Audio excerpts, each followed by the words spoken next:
Welcome, everybody. Dynasty Football Analytics. I'm Adam Wilson at AJWilly2 on Twitter, and I'm here with Jordan McNamara at McNamara Dynasty on Twitter. Jordan, this is our new podcast, so why don't you tell everyone about yourself? Yeah, let's do this thing. As you said, Jordan McNamara at McNamara Dynasty on Twitter. You can find some of my written work at analyticsofdynasty.com, specifically my book, The Analytics of Dynasty. You can get it there for $30. And if you want to get together and do a strategy session on top of the book, you can do that for altogether for $50. You can also find some of my written and audio work at uthdynasty.com. But this is a new venture we're working on. We are. And I have another podcast called Top Dog Dynasty Podcast at Top Dog Dynasty on Twitter. And yeah, I'm super excited about our new podcast. So what can folks expect? Yeah, I mean, we'll have a weekly podcast with the two of us. We're going to talk team building, strategy, player evaluation, some analysis, use some analytics, some experience. I just want to look at Dynasty fantasy football in a little bit different way. And, there's going to be a weekly podcast with you and I together. There will probably be some solo projects that are coming together as well. And you can expect a corresponding site to be up in the next, probably 60 days. I'm not going to get in front of the in the next on that, but yeah, it's trending in that direction. So you can, stay in touch with us on Twitter. Obviously, follow this. We'll have weekly stuff out for you, and you'll know it as soon as we know it.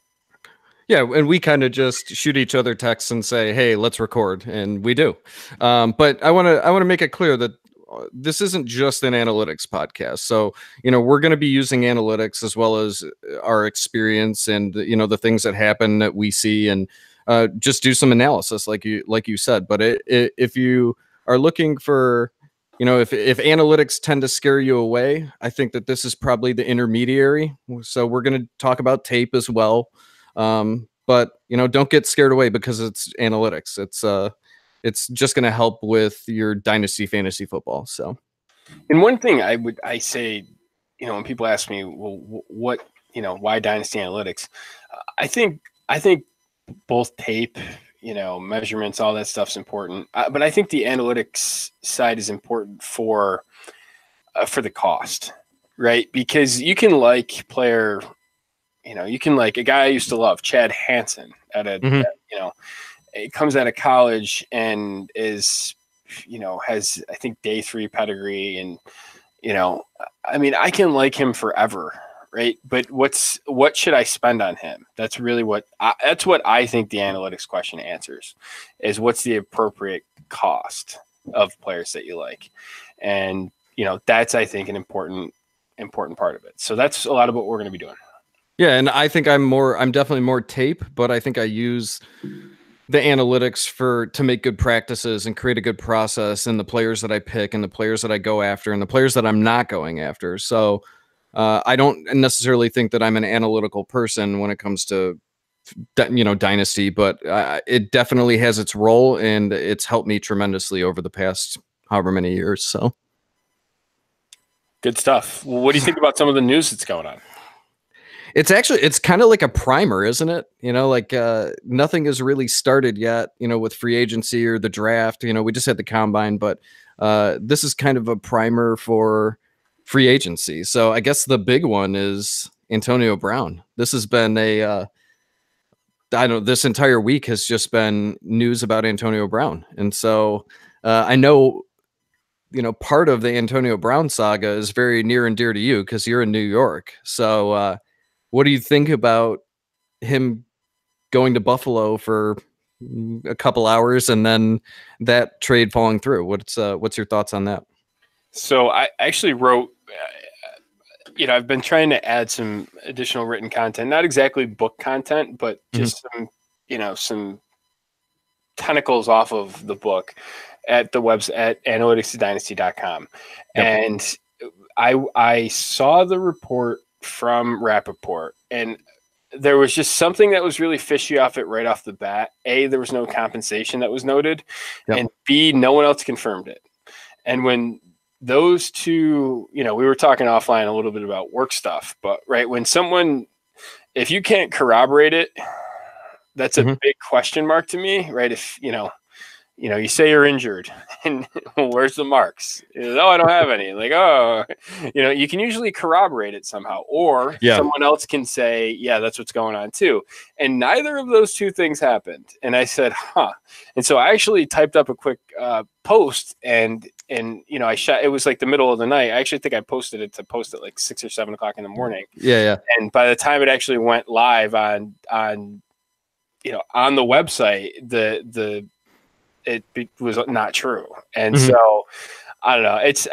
I think that in the market on Antonio Brown, did you see it happen, or did you wake up and be like, oh, this thing happened? Like, no, I watched it live happen, I get notifications from Twitter from Rappaport, Schefter. And it's funny that you said that about, no one was corroborating it, because I always look for the news from Rappaport or Schefter, and then I expect the other one to confirm it. Schefter was, and the crazy part about it is I was sitting there and had Schefter's feed like on my computer as I was typing. And I was like, if he, and it was radio silence, not anything about anything. And I was like, something's odd, right? It's just odd.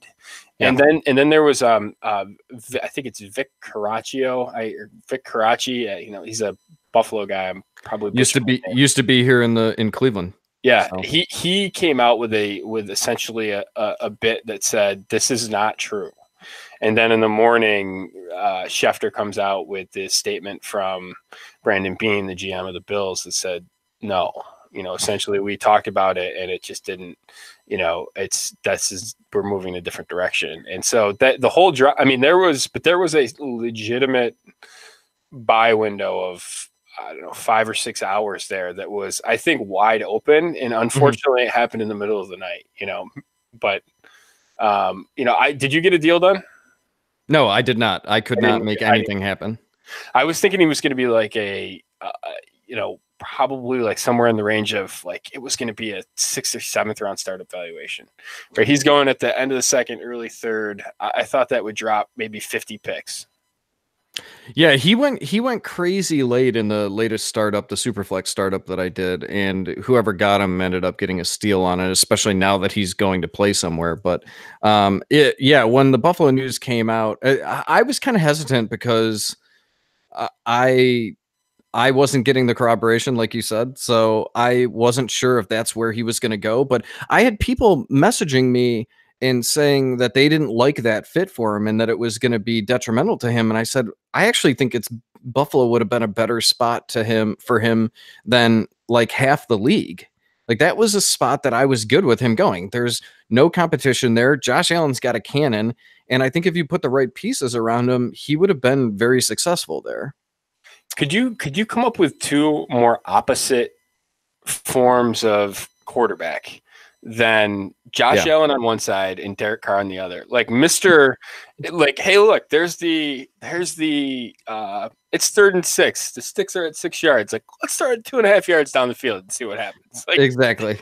Or like Josh Allen would be like, yeah, it's the perfect time to throw a 46-yard air yard bomb. It's like, a deep post. Yeah. Yes, perfect time. Yeah, let's sling this thing into double coverage. I just it's just such a fascinating, dichotomy of the two. I think it's interesting. I'm just looking up his numbers in terms of just targets, right? And a lot of what we, in the book and some of the things that we've talked about, that targets are extremely predictive of fantasy points, right? And people will talk about efficiencies and all that stuff, and it essentially regresses to a number of about 1.8 point PPR points per target, right? Is about the number that you can expect, and that's it regresses over years. There's not huge outliers on that, so that's really what I look at in terms of how players sort of are going to score on points. Is in terms of look at what can we project for targets and sort of extrapolate that out. Sure. Let me read you the Antonio Brown's targets the past 6 years. Okay. 167, 181, 193, 154, 163, and 168.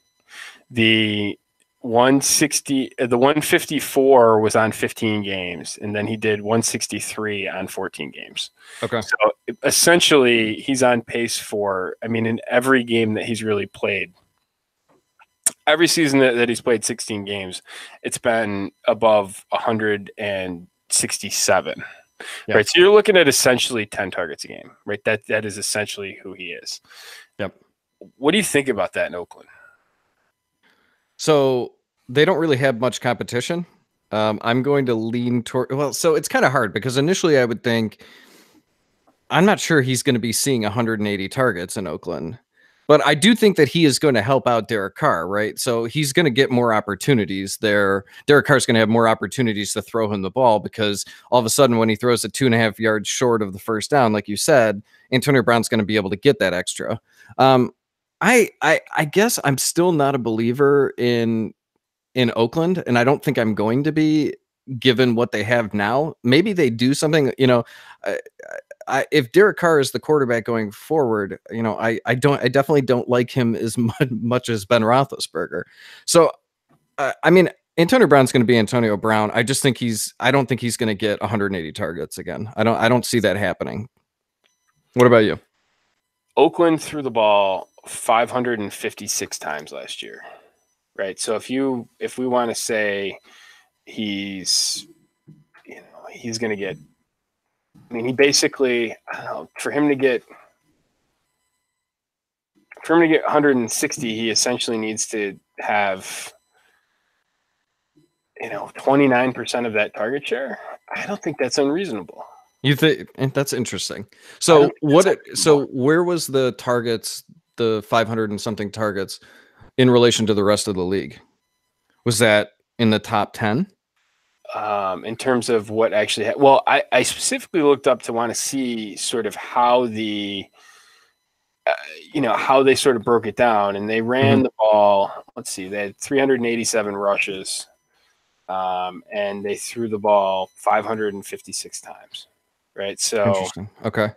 Yeah, I mean, so they threw the ball essentially 56% of the time.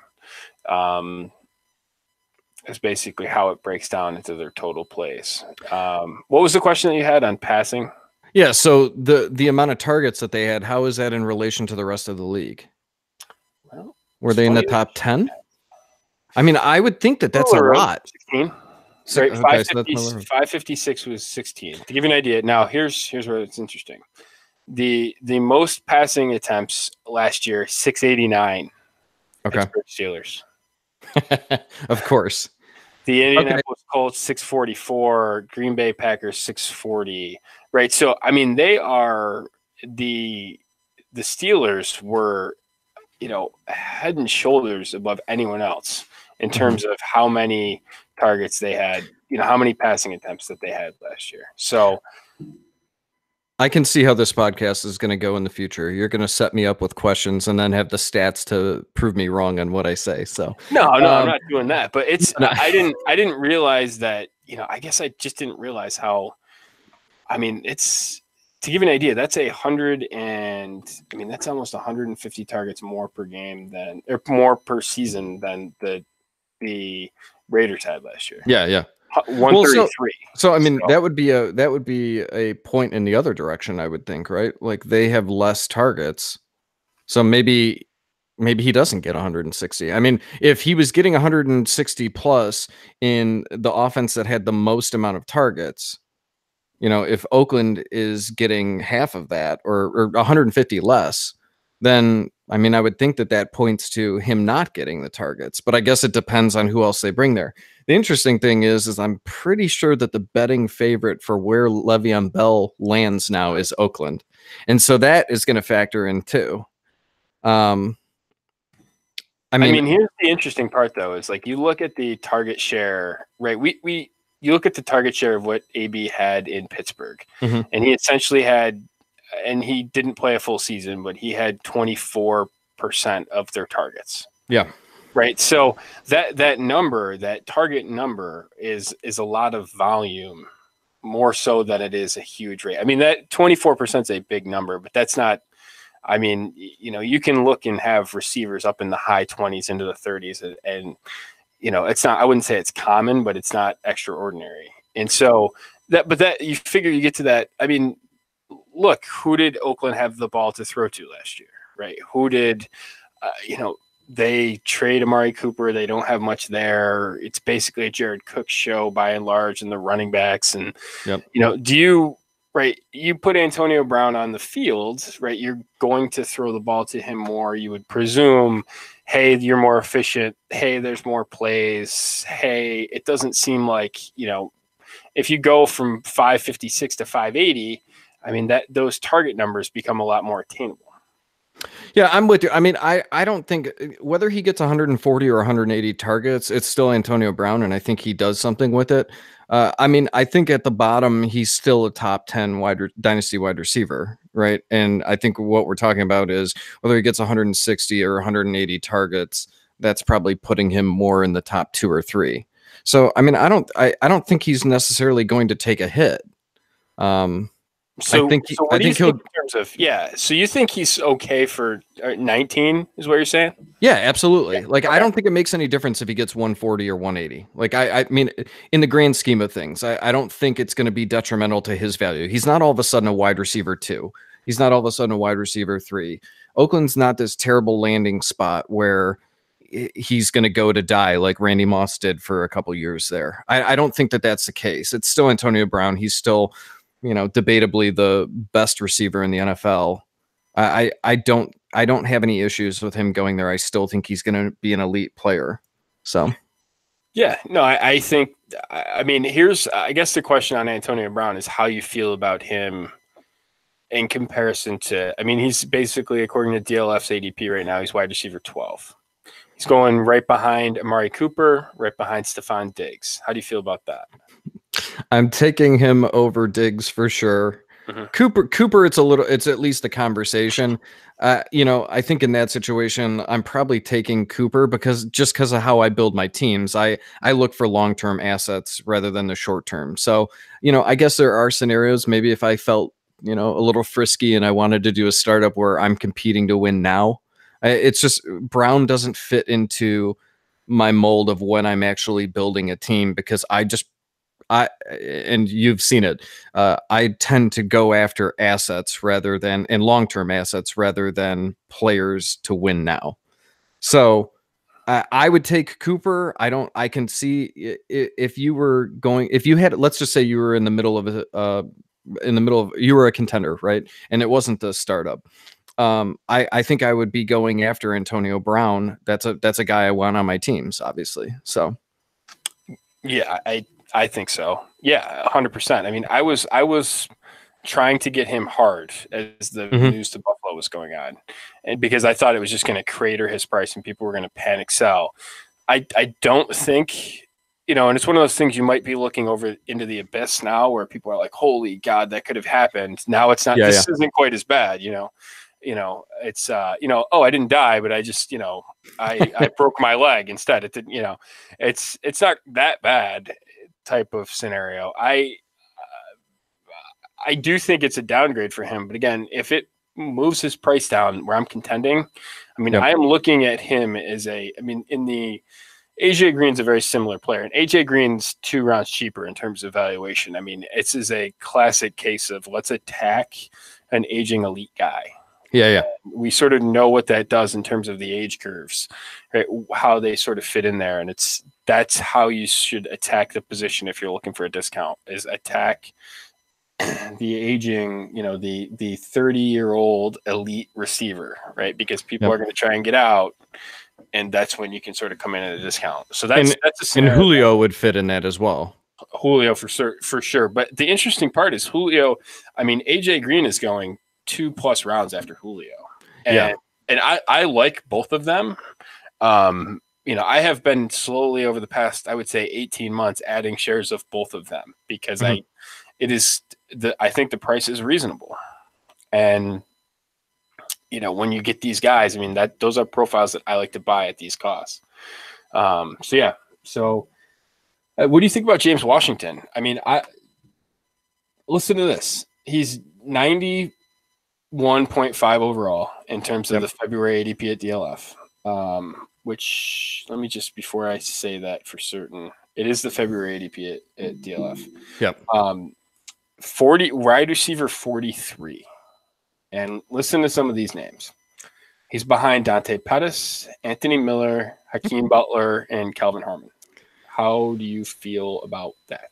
Well, I mean, if we had, I'm assuming he's going to start shooting up that board. If we had like up to the minute ADP, then we would be able to see that, because I'm quite sure that he is going to be taken higher than all of those guys. I mean, obviously I like him more than all of them. I'm not a Pettis fan. I like Harmon, but I would rather have James Washington.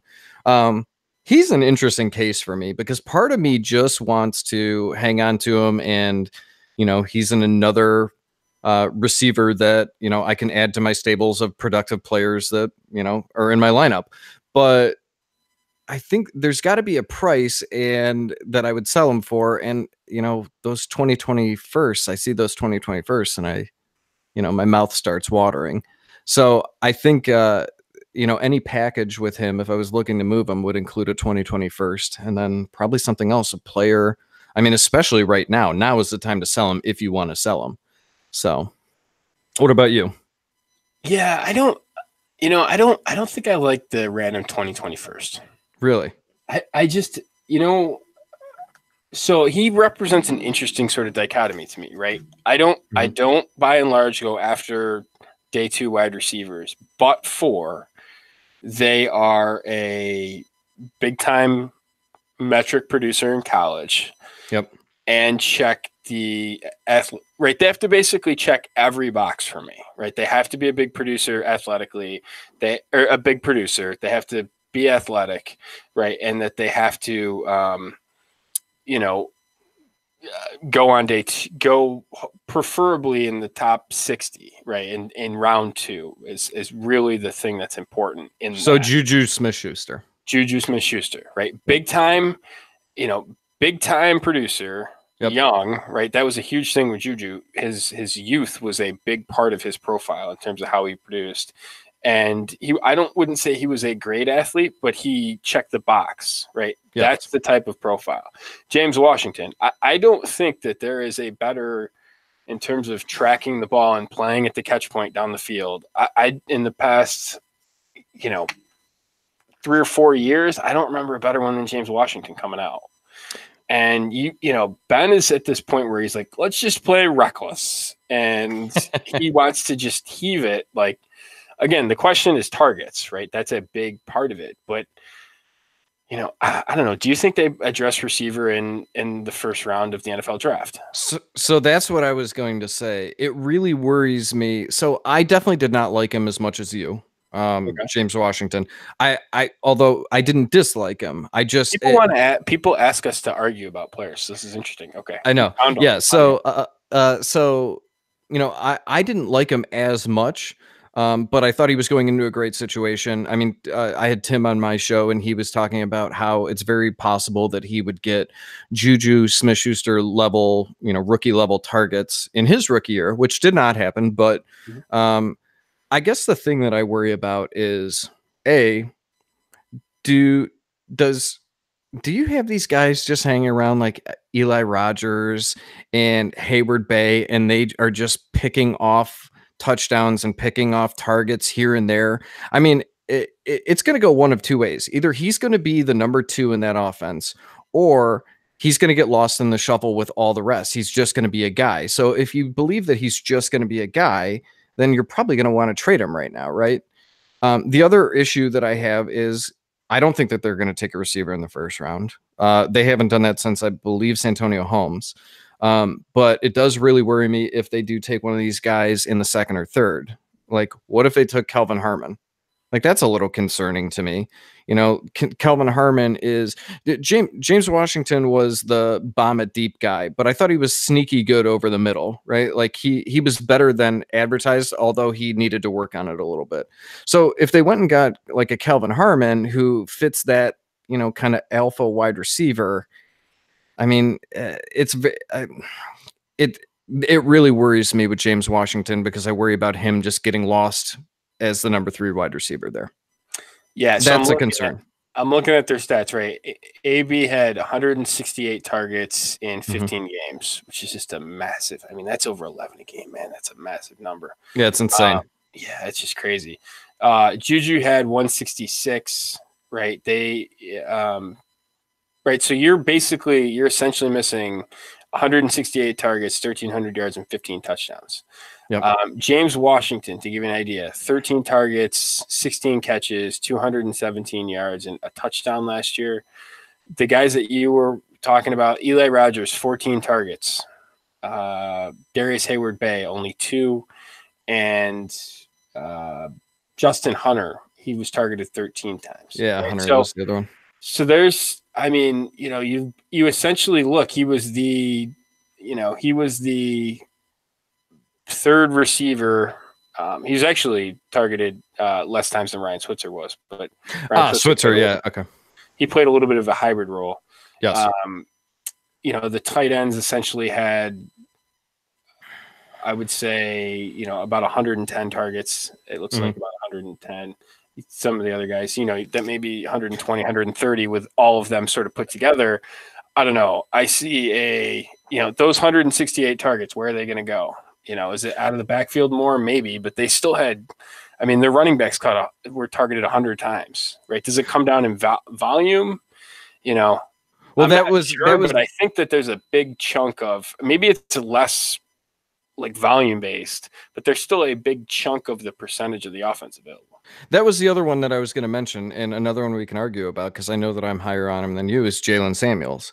So, if they get into that crazy idea where they're going to put him at tight end, they're going to put him at slot, and they're going to put him, at H-back and throw him the ball out of the backfield, if he is getting on the field more, that can also eat into it. So it looks like you look at Hayward-Bay and Switzer, and you're like, 13 targets, 4 targets, 2 targets, whatever it is. What about like a guy like Jalen Samuels? He didn't do anything all year until the last several games, 4 or 5 games, right? So what if all of a sudden you take him and you give him 16 games and more of a role, just moving him all over the field like a slash, right? So these are things that concern me. So I guess I'm not saying that I don't think Washington is a good player or is going to be the Juju Smith-Schuster rookie year type player, but I do think that there are other things that can happen that could keep him from getting there. Yeah, I see what you're saying. I think there's a big time role for a number 2 receiver. Right? There for sure is. And if I sort of look at it, and is he a 100 to 120 target guy? Mm-hmm. I think that's totally reasonable, and that puts him as being a wide receiver 3. It is. It's totally reasonable, and it's totally possible. But I guess when you look at the things that could happen, there is a litany of items that could, occurrences that could happen to take away from him, which is enough to give you pause to think, now is the best time to sell him. Do I get out on him right now? So all right, here, let's put a fine point on this. Over under 2019 targets for James Washington, 99.5. Oh, that's interesting. It's close because I was going to say somewhere in between 90 and 110. I would go under. I'm fine with just because I like to bet and be the contrarian. So I'll take the over pretty comfortably. Okay. I like okay. So you would I would, the thing I don't like about the random 2021st is I don't think that you have to do anything to get more than that right now. James Washington can sit on his couch and eat potato chips for the next 6 weeks, mm-hmm. and his price is going to go up. Right. I have a hard time, right. Pre-draft. What's going to hurt his price? I was going to say pre-draft, no, but if you went 7 weeks from now, when it's draft time, if they take a receiver high, all of a sudden his value comes crashing down until you start hearing things about him in camp and he gets on the field and does something. So you have a 6-week window. You're right. Although I think it's safer to deal him now rather than before the pre-draft hype, where you're going to get people saying yeah, they're the Steelers are looking heavily at N'Keal Harry, or something like that. I mean, could you imagine that? What happens to Washington's value if they draft N'Keal Harry? I mean, it comes crashing down. I just have a hard time buying that they're going to spend that price. I don't think that they are either, but yeah, they have so many other needs. It just doesn't seem like they're in that market, but I could be wrong. I don't think that they're in the business. Brown in round 2 seems like it's there. You go. They're not in the business of taking high wide receivers high in the draft now. So right. It's definitely round 2, 3, 4. I mean, they're really good at it. So if they don't take someone in the first 2 rounds, you feel a lot better about James Washington? Yeah. But I mean, there's still going to be, his value is still going to be down because someone's always going to point to, down from where it is right now, I should say. Someone's going to point to, yeah, but they just drafted Curtis Samuel in round 3 or whoever it is. That's a bad one because that's not one that scares me, even though I like Curtis Samuel. But I don't know. Curtis Samuel? You mean not Curtis? I mix him up. Paris Campbell. Sorry. Paris Campbell. My Ohio State guys. Yes. Yeah. So I mean, if they drafted like a Paris Campbell in round 3, that scares me less because it's a bad example. But it's still something that someone can point to say, yeah, but Washington's still got to deal with this guy. Yeah, I think that makes him a buy. Yeah, I would want more than just a random 2021st, and I value 2021st random ones pretty high. I think you can get more, and it seems like a neutral payoff, right? You paid what, 202 for him last year or something like that. I mean, that's right. But I think that there's more to get there. And if that's all you're getting right now, I would want more. Can you throw him in a deal to get Antonio Brown? That seems like a good idea. I don't have any issue doing that. Yeah. I mean, I think you gotta, it depends on what you're adding to him. Right. I mean, sometimes these deals that I tend to, with these James Washington type guys, take James Washington and take, somebody else like an Aaron Jones or someone like sort of like that has some value in the marketplace that I'm not a huge fan of. And let's go get a premium piece. Yep. I would rather do that move than to sell James Washington for a 2021st. Yeah. And I would the same position. Right. And then I don't know. I just would, not that there's anything wrong with the 2021st, but I don't think that you're maximizing your potential. Yeah, and I wouldn't sell him straight up for a 2021st. I would want pieces. Like the thing that comes to mind is 2021st Kalen Ballage in a third. Can I get that? Maybe. Yeah. That's something that interests me. That's something that would interest me. Yes. Give me something else I like. Give me an upgraded quarterback. Give me something, right? Give me a significant piece beyond a 2021st. Because I bet you if I put out him for a 2021st right now, I bet you I could get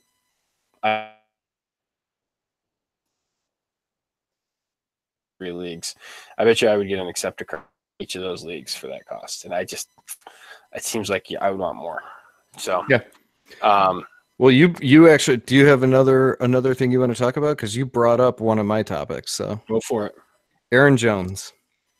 So he's very interesting. I own him on several teams, and as soon as the season ended, I said sell. The problem that I'm having is I'm not getting the value out of him, because if you own him and you see his production, especially the last however many games, he was like a running back 1, every week.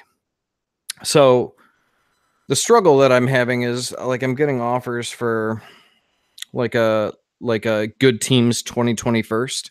And if I'm competing, I don't want to deal him for that. Like the deals that I'm looking for him is I want to add Aaron Jones to something to get an Alvin Kamara, to get a Nick Chubb or something like that.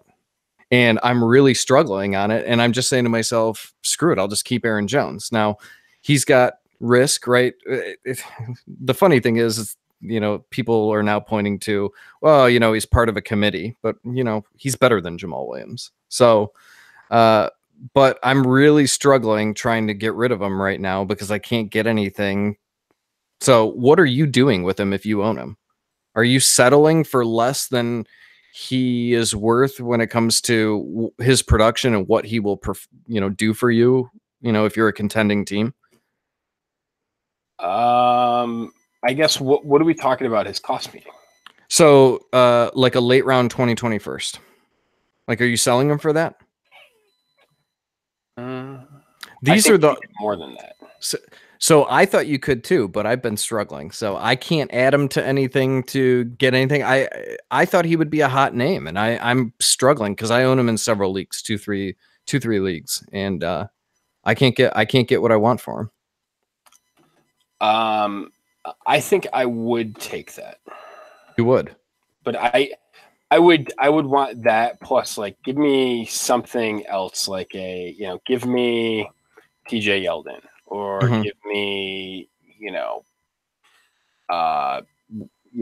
Latavius Murray, right? Give me Ty Montgomery, right? Give me some piece in addition to him that gives me that essentially gives me an upside shot on top of the pick. That's what I would want. And could I get 2020 first and TJ Yeldon for Aaron Jones? I think I'd do that 100 times over. So like here's one: Aaron Jones and 107 for Adam Humphries and 103. Like that's crazy to me. Like that you're basically using him as a move up piece, right? Yeah, I mean, there's no way I would do that owning Aaron Jones. So Aaron Jones, a 2023 for 209 in 2019, a 2022 in Rashad Penny. Say that one again. So Aaron Jones in a 2023 for 2019 209, a 2022 in Rashad Penny. I would do that. See, I don't think I would, especially if I'm contending.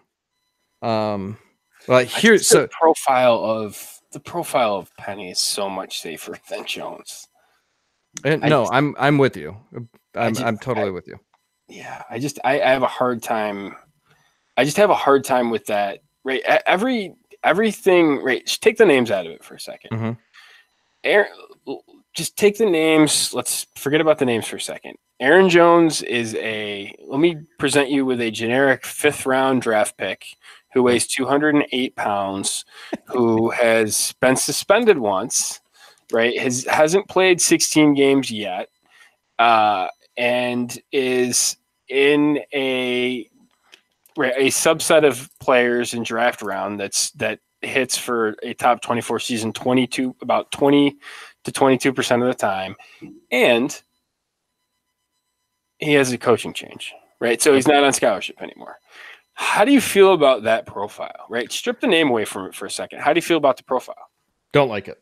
Okay. And I'm totally with you on it. But when it comes to you're competing and you're talking about getting less than what he's going to do for you in the lineup, I'd rather take the risk that he beats out Jamal Williams and is, a late RB1, early RB2, 12 overall in scoring, 14 overall, something like that. At that point, I would just rather gamble with it if I'm competing, because if I'm not going to get, if I can't add him to something to get another productive running back or a step up running back, I think I'd rather just roll with them. Like here's a good one, Jordan.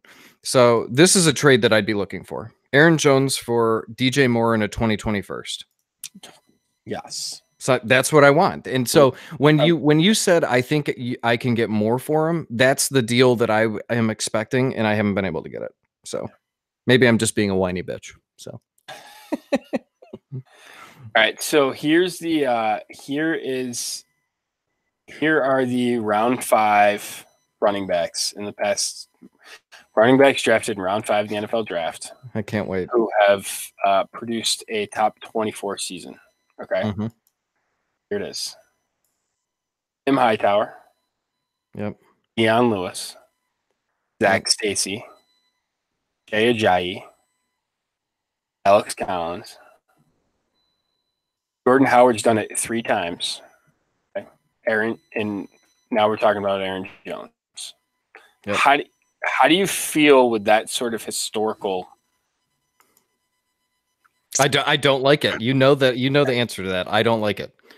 So, as much as I like Aaron Jones as a player, like I want to stay away from that. But at the same time, I'm not going to sacrifice what I think he's worth and what he does in my lineup. I'm just not.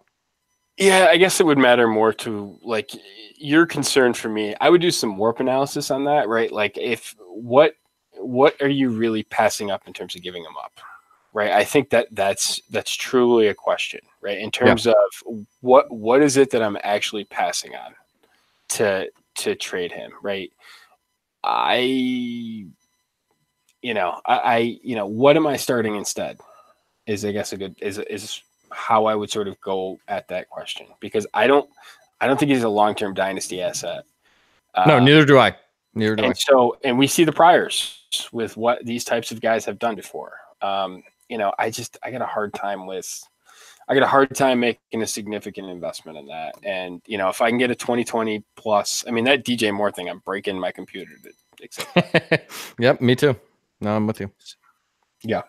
So, what do you think? What do you think about the draft class right now?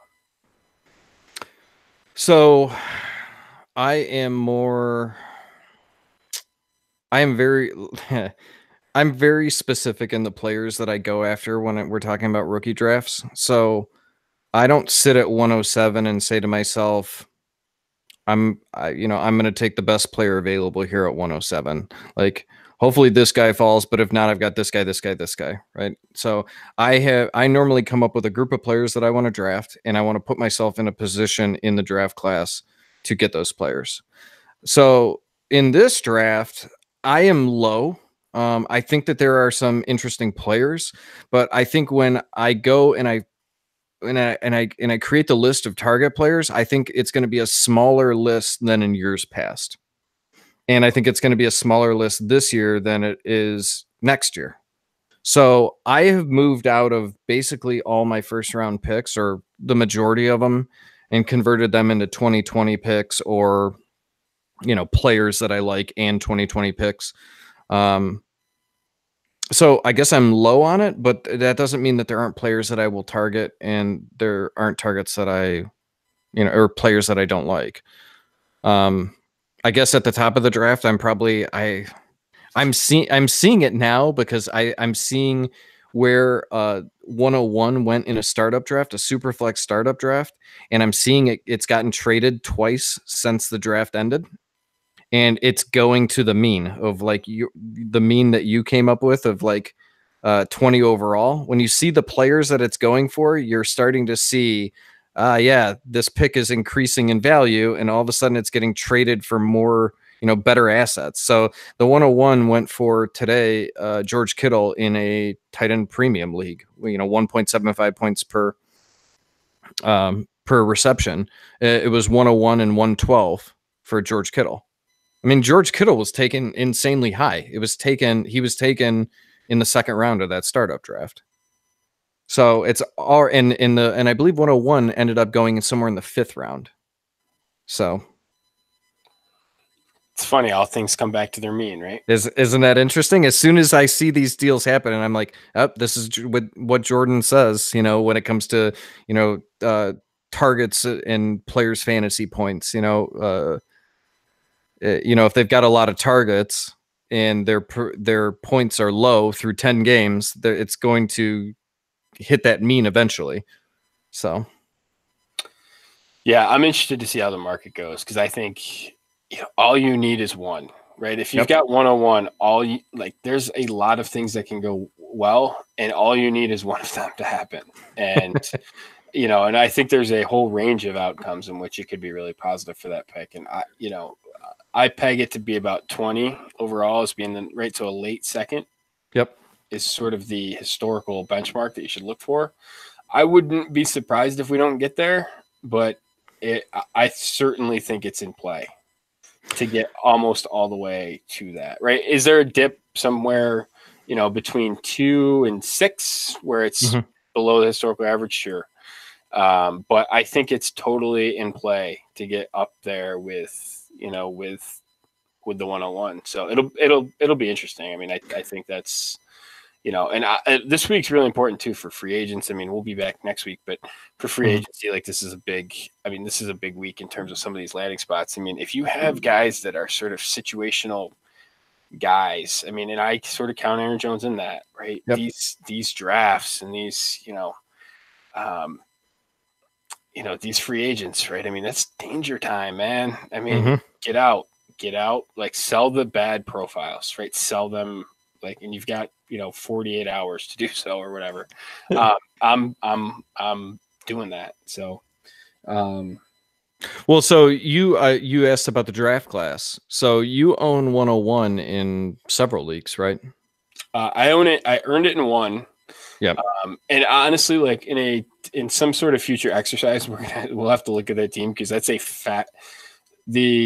it's a fascinating team. Has James Washington, has Fournette, has Geis, has Kerryon Johnson. I drafted as a startup last year. Very nice. Yeah. And so it'll be an interesting and sort of incorporating 101. If I can get, I guess 3 of those 5 to hit, right? I mean, that would be, we could really be going from 101 to playoff contender, which would be nice. So I earned it there, adopted it in an orphan, and I drafted it in a startup. So I've not really, I put it on the block. I didn't get any offers, but I'm waiting, man. I mean, I think that I think there's plenty of options for receivers to go high. And, yes.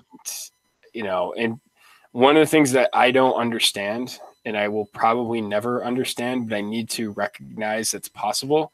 And this might not be a bad place to sort of wrap up with our show, is that just because you don't see something in the market, right, you don't agree with it, doesn't mean it's not affecting everyone else's price. So, correct. For instance, when I go on and see, David Montgomery's dynasty value is totally dependent on where he lands in the draft, on what team he lands on.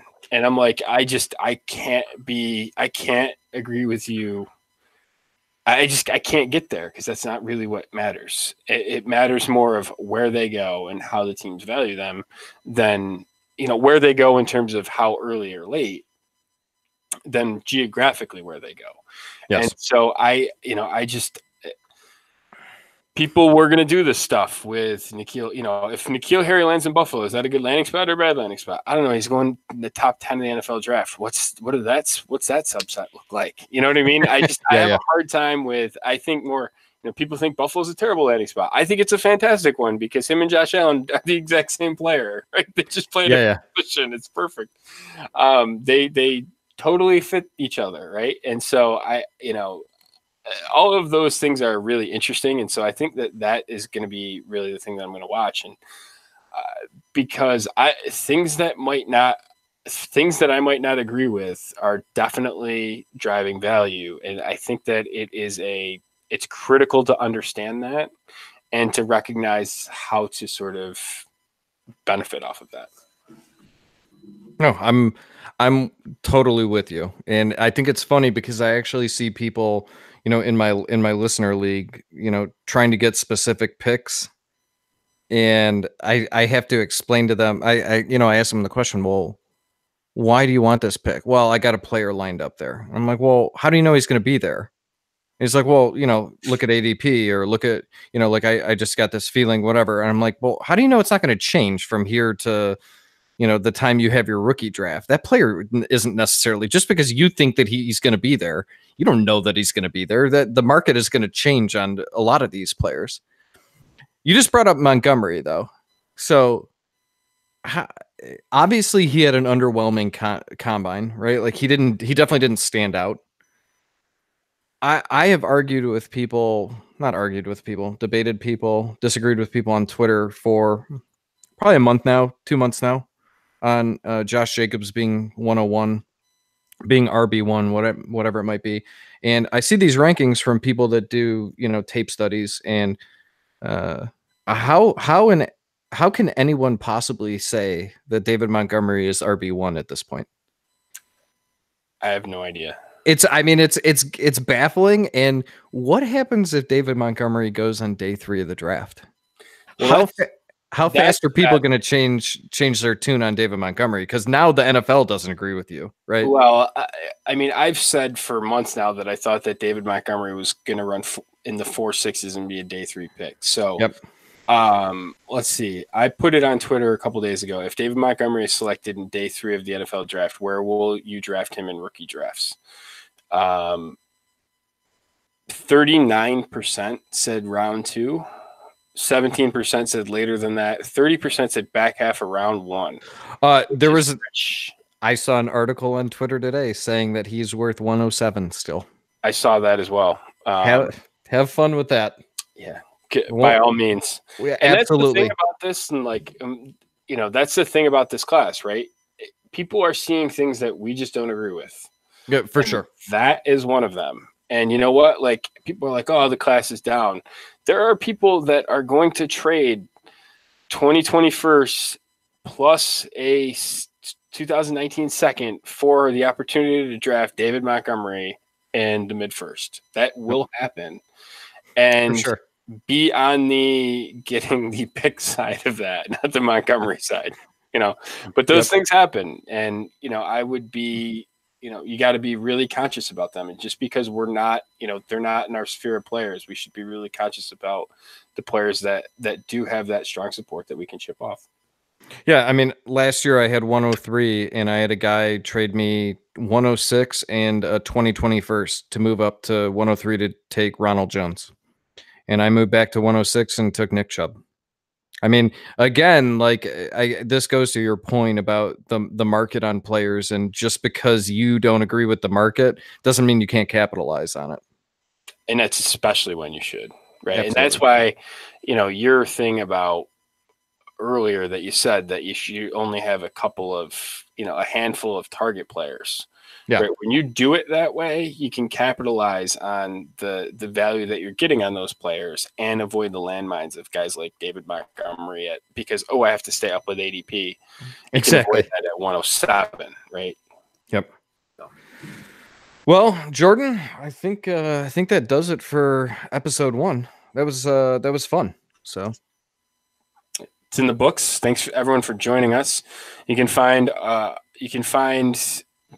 the written work for the book, Analytics of Dynasty. You can find that at analyticsofdynasty.com. And I also have some content up there. Find me on Twitter at McNamara Dynasty. Adam. I'm at AJ Willie too. And we're going to get this out. And so you should probably hit subscribe. So this is Dynasty Football Analytics, and, write a review and hit subscribe.